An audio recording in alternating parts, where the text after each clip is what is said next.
I want to be a Barnard historian when I grow up.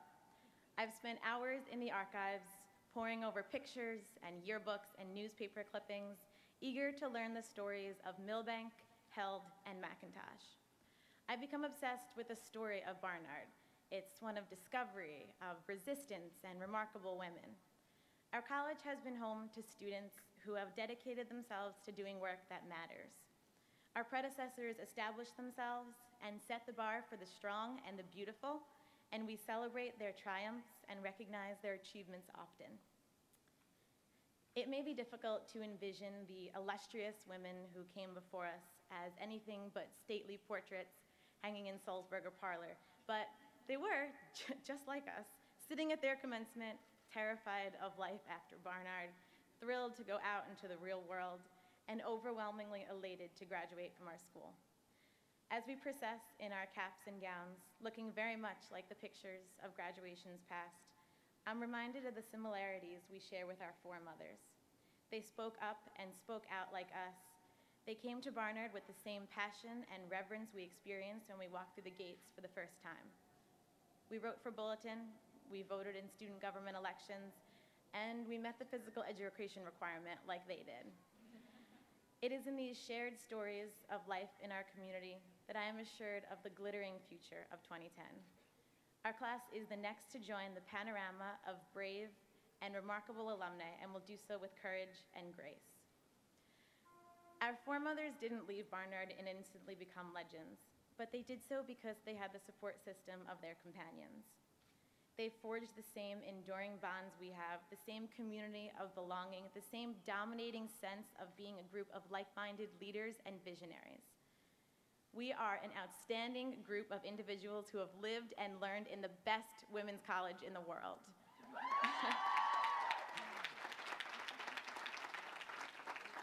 We have enacted elaborate power takeovers in reacting to the past. We've hosted cultural months, art showcases, and midnight breakfasts, and we have repeatedly taken back the night.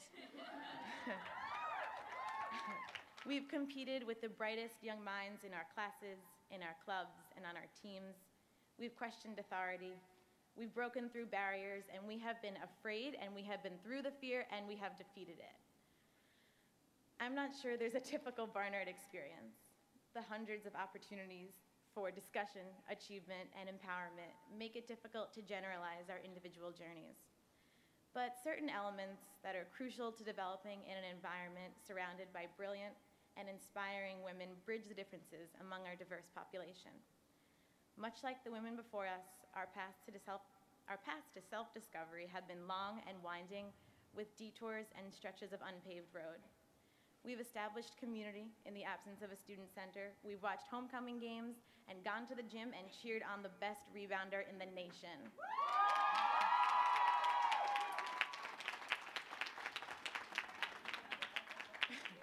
We've written for The Spectator, danced in dozens of performances, hit the campaign trails, and taught young children how to read.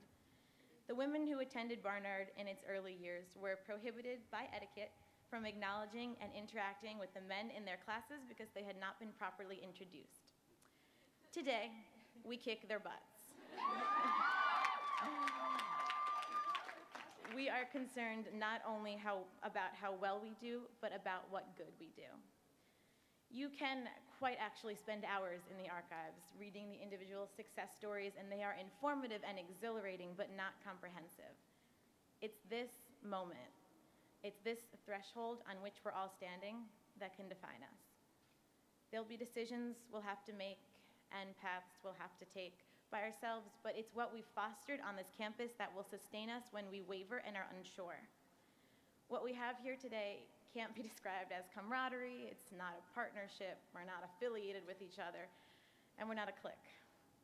What we have here is an undeniable sisterhood built on late nights and early mornings, of fear and fearlessness, of discovering and trailblazing and pioneering. The women who were here before us held teas and fudge parties and taffy pulling nights before Thanksgiving. We have been Athena scholars. We have researched water samples in Bangladesh. We have read and digested manuscripts, manifestos, and the mystique. We've heard and met leaders who have shaped the world in which we live. We've been inspired by the stories that came before us and will be inspired by the ones that come after. We are already devoted to Barnard history because we are all part of Barnard history. We are passionate and supportive of the careers, relationships, and dreams our friends pursue, and they are the legacy of Barnard. I have tremendous respect for the women I've been fortunate enough to know at my time here. Watching your friend host a Seven Sisters conference, another friend choreograph performance after performance, and another friend gather personal interviews for her thesis inspires you to be better. We are surrounded by high-achieving, inquisitive young women who are driven and passionate about everything they do. It's this community marked by motivation and never settling for second best that we leave today. But relocations and parting ways won't dismantle our sisterhood because we've gone through this together, and each of you carry a part of each other past the gates and out of Morningside Heights. We carry other things, too. Pride in our roommates' accomplishments, the joy of what we'll do with our opportunities, and the expectation that we'll call each other to come out and celebrate our collaborative impact on the world. It's been an absolute honor to be able to compose with you our small portion of Barnard history, the shared memory of what we did while we were here. Our story will evolve and be crafted by the incredible women of the class of 2010 sitting before me. I wish you the best of luck in your futures. Congratulations.